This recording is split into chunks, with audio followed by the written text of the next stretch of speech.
تو سوال یہ ہے کہ جی ہمارا تو اسلامی معاشرہ ہم تو تصور بھی نہیں کر سکتے. اصل بات یہ ہے کہ اگنور کیا جاتا ہے, چھوٹی سے چھوٹی حرکت کو اگنور.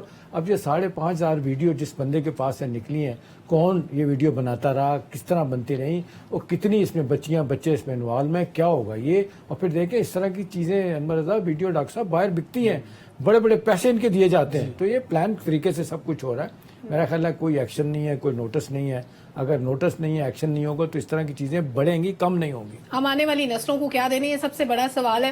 ڈاکٹر صاحب, اسلام آباد جس شہر میں ہم بیٹھے ہوئے اس وقت پروگرام کر رہے ہیں, یہاں پہ MNAs MPs بیٹھتے ہیں, لیجسلیشن ہوتی ہے, قانون سازی ہوتی ہے.